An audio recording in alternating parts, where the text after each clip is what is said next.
Tiga. Ada LPS.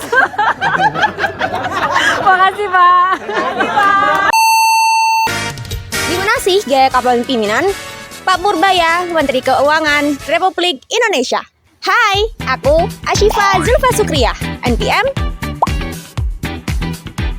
Hai, aku Aisyah Nuraini Asmungi, dan untuk NPM.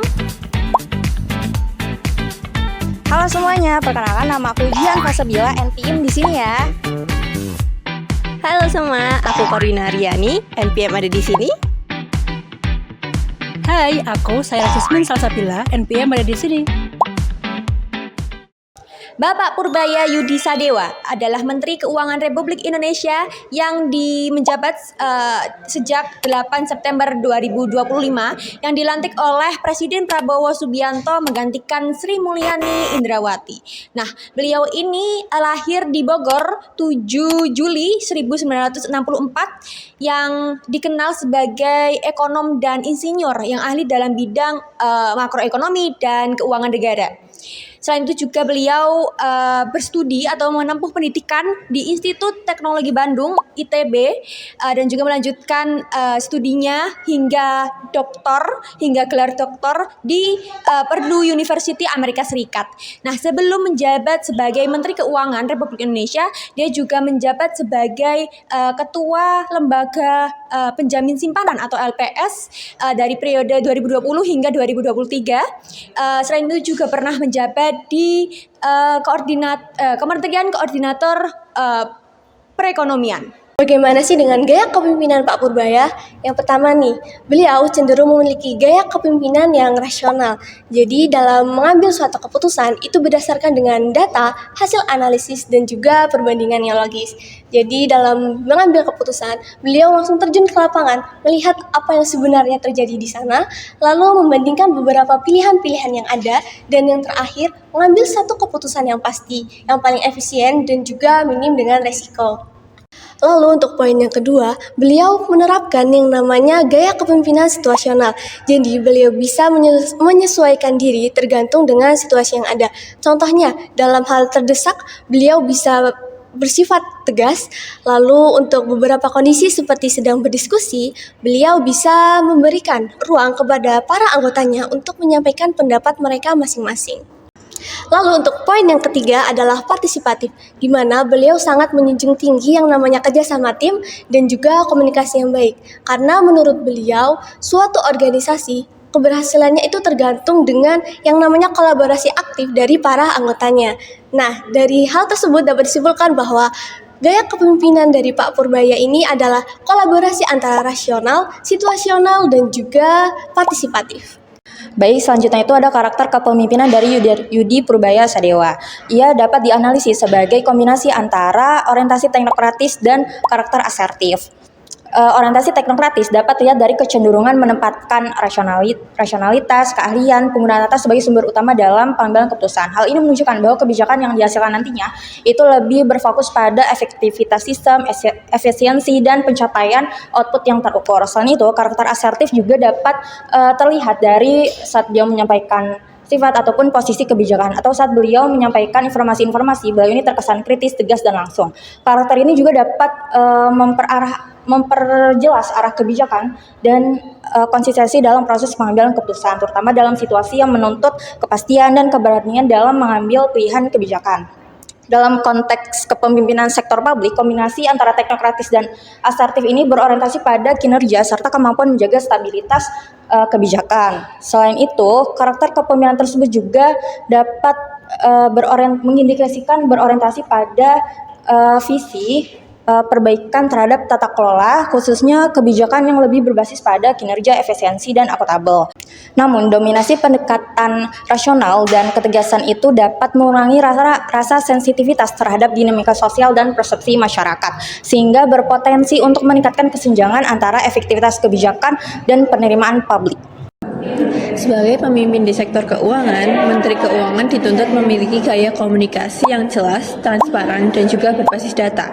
Pak Purbaya sendiri memiliki gaya komunikasi yang rasional dan juga informatif, yang menekankan angka, fakta, dan juga dampak kebijakan terhadap masyarakat. Ini semua penting guna membangun kepercayaan publik terhadap pengelolaan keuangan negara. Selain itu, komunikasi kepemimpinan juga ditunjukkan dari bagaimana seseorang menyampaikan suatu isu yang kompleks.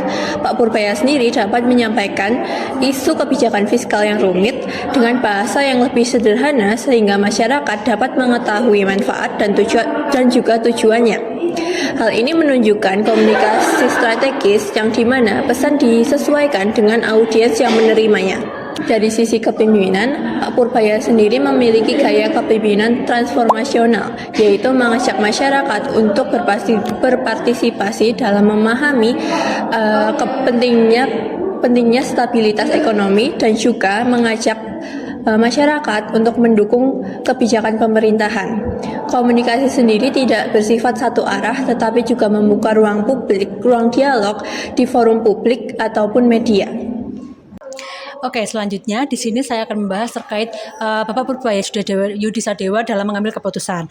Nah, dalam pengambilan keputusan, beliau ini seringkali menggunakan pendekatan berbasis data, yang artinya setiap keputusan itu tidak hanya berdasarkan asumsi saja, tetapi harus dianalisis terlebih dahulu menggunakan data ekonomi yang sudah ada, sehingga keputusan yang dihasilkan nanti akan lebih rasional dan juga dapat dipertanggungjawabkan. Adapun contoh konkretnya yaitu dapat kita lihat pada kasus pelaporan barang impor. Jadi dalam praktiknya itu terdapat importir yang melaporkan bahwa harga barang yang seharusnya dibayarkan lebih rendah, sehingga nanti pajak yang diberikan kepada negara itu lebih kecil. Nah, untuk mengatasi hal tersebut, maka harus dibuat keputusan, tapi tidak bisa keputusan yang langsung, tetapi harus berdasarkan pengecekan dan juga analisis data, yang nantinya dari hasil tersebut setelah terbukti akan dilakukan pengetatan pengawasan dan juga penindakan pada sektor bea cukai. Nah, selain itu, beliau juga dikenal cepat dalam mengambil keputusan, contohnya pada sebuah permasalahan pada penindakan rokok ilegal. Jadi, untuk mengatasi hal di sini dapat dilakukan penertiban untuk pengedaran rokok ilegal agar dapat dikurangi.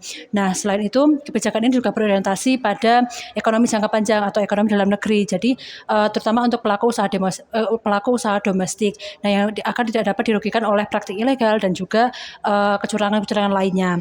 Nah, meskipun dalam pengambilan keputusan ini dinilai tegas dan juga cepat, tetapi tetap memperhatikan data ekonominya. Jadi tidak berdasarkan dugaan saja. Nah, berdasarkan hal tersebut, Pak Purbaya ini dikenal cepat, rasional, strategis, dan juga tegas dalam mengambil keputusan. Nah, ini sangat dibutuhkan dalam perekonomian dalam Menteri Keuangan Negara Indonesia. Oke guys, kali ini kita udah ada bersama Aryo. Oke, mahasiswa semester? Aku mahasiswa AN semester 4. Oke, menurut kakak gimana sih gaya kepemimpinan Pak Purbaya itu? Oke, karena Pak Purbaya ini termasuk menteri baru di kabinetnya Pak Prabowo, mungkin dari segi pengalaman beliau masih kurang cukup karena masih baru.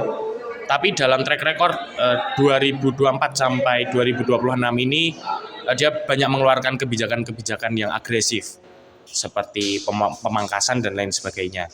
Nah, dari segi gaya bicaranya juga gaya bicaranya sangat bagus. Tapi mungkin di mata masyarakat gaya berbicara yang belak-belakan seperti itu dianggap kurang etis sebagai pejabat seperti itu. Nah, itu dia guys, dari gambaran kepemimpinan Pak Purbaya, Menteri Keuangan Republik Indonesia. Dari profil pimpinan, Gaya kepemimpinan, Karakter kepemimpinan, komunikasi kepemimpinan, dan cara dalam pengambilan keputusan. Adapun perspektif dari masing-masing. sekian dari kami. Bye!